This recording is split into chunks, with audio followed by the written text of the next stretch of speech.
Les titres principaux, la commission du dialogue national a fait une sensibilisation aux parties prenantes participant à la phase de la consultation qui se tiendra ici à Addis Abeba.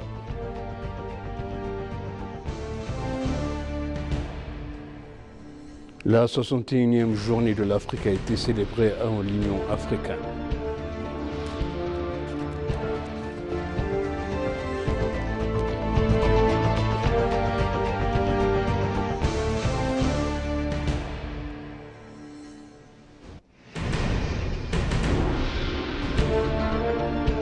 Bienvenue chers téléspectateurs sur EBC, c'est moi Zalal Mourkana avec le journal.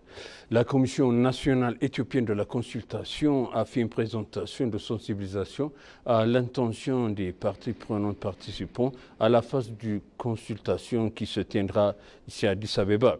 Le commissaire en chef adjoint de la commission, Hirut Gebreselassie, qui a ouvert le forum, par un discours a déclaré que la commission travaillait en partenariat avec les parties prenantes actuelles et d'autres avec les participations et l'inclusion comme principes fondamentaux.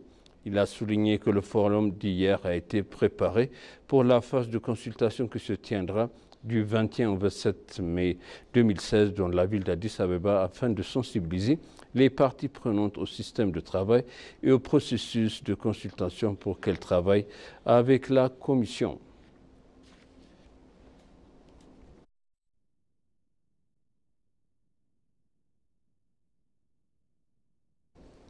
Le chef du département de construction de la culture démocratique du parti a déclaré que les actions et les résultats obtenus par le parti de la prospérité pour changer la culture politique en Éthiopie montrent son engagement en faveur de la construction d'un système démocratique. Le représentant a répondu que le parti avait pris plusieurs mesures pour élargir l'environnement politique en Éthiopie.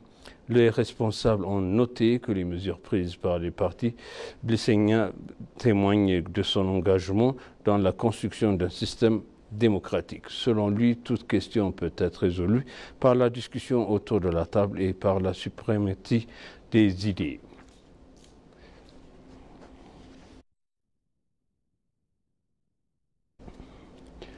Ethiopian Airlines a diplômé les pilotes et les techniciens formés de l'Académie des forces de l'armée de l'air. La compagnie aérienne a diplômé 140 stagiaires de la première tour. Hier, l'Académie a diplômé 259 pilotes et techniciens. Le PDG Ethiopian Airlines, Mesfin Tasso, a déclaré que la compagnie aérienne est devenue la première en Afrique grâce à ses employés dévoués. Le commandant-chef de l'armée de l'air éthiopien, le lieutenant-général Yilma Mardessa, a confirmé que l'armée de l'air éthiopienne aiderait l'armée de l'air éthiopienne dans ses efforts pour produire du personnel qualifié.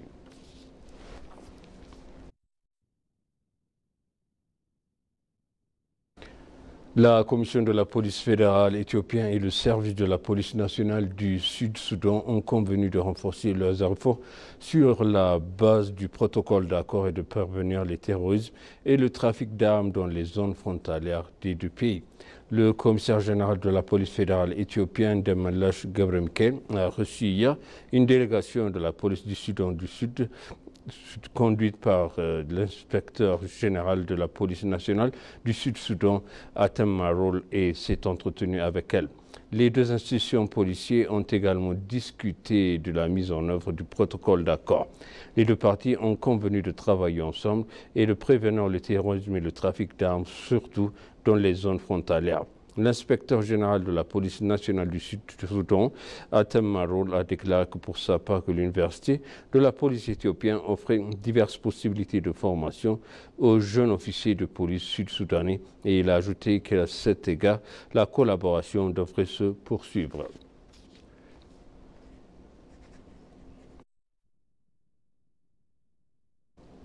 La journée de l'Afrique que nous célébrons hier est certainement un moment propice à la réflexion, certainement pour évaluer le chemin procuré, mais pour réfléchir à la voie à suivre, a déclaré le président de la Commission de l'Union africaine, Moussa Faki Mahamat. Dans son message à l'occasion de la commémoration de la naissance de l'Organisation de l'Unité africaine, Moussa Faki Mahamat a noté que l'Afrique s'est libérée du colonialisme et l'effroyable système de l'apartheid. Selon lui, les ressources intellectuelles, scientifiques et culturelles de l'Afrique ont été émoussées, développées, diversifiées et enrichies, et son économie s'est développée des rythmes enviés par de nombreuses régions du monde. Il a ajouté qu'il souhaite profiter de cette occasion pour s'adresser non seulement au gouvernement et aux institutions officielles, mais aussi aux jeunes et aux femmes d'Afrique.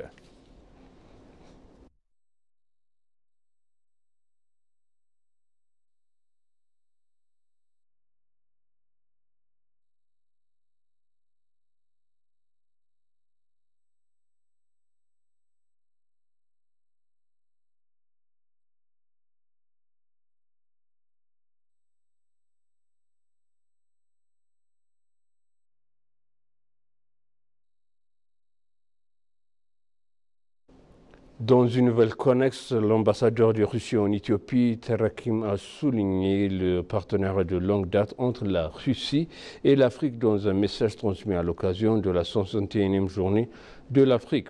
L'ambassadeur a ajouté que la Russie participe activement à la fourniture d'un soutien global au continent, tant sur une base bilatérale que dans le cadre de mécanismes internationaux existants.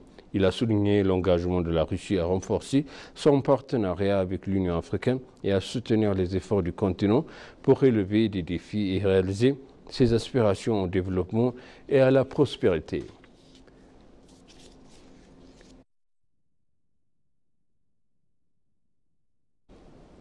L'association communautaire éthiopienne de Dubaï et des Émirats du Nord a acheté des obligations de 100 millions de dollars américains à l'occasion du 13e anniversaire de la pose de la première pierre du barrage de la Grande Renaissance hydroélectrique éthiopien. À Dubaï et aux Émirats du Nord, l'ambassadeur consul général Aklilu Kebede a remercié les Éthiopiens et les Éthiopiens vivant à Dubaï et dans les Émirats du Nord pour leur soutien continue au cours des 13 dernières années.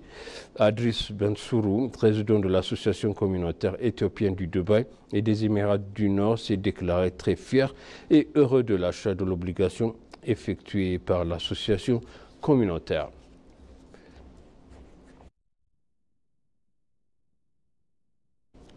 Et pour conclure, le journal Le Fonds d'accès au souterrain, lancé plus tôt ce mois-ci, améliorera l'accès à l'eau potable et renforcera la résilience des moyens de subsistance autour des zones frontalières de la Corne de l'Afrique, ont indiqué les agences des Nations Unies. Le représentant résident du PNUD en Éthiopie, Samuel Doe, a déclaré à l'ENA que le projet GAFA jouera un rôle primordial dans l'amélioration de l'accès à l'eau potable ainsi qu'à l'eau pour l'agriculture dans la région de la Corne de l'Afrique. Selon le représentant, les habitants des zones frontalières de l'initiative auront accès à une eau potable adéquate. Paolo Porm, conseiller principal au terrain en eau à la FAO Somalie, a déclaré que l'initiative GAFA sur l'eau est très importante pour la gestion de l'eau, en particulier dans les zones touchées par la sécheresse. Le conseiller s'est également engagé à planifier les projets supplémentaires et à les exécuter pour une utilisation durable à l'eau dans divers pays de la région de l'IGAD.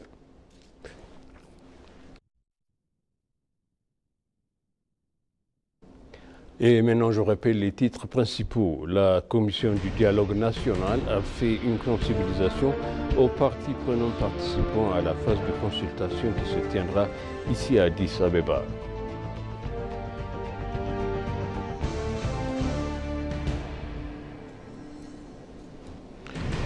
La 61e journée de l'Afrique a été célébrée à l'Union africaine. Chers téléspectateurs, ainsi s'achève le journal. C'était moi, Zalal Amourkana avec vous et je vous souhaite une bonne suite de programme.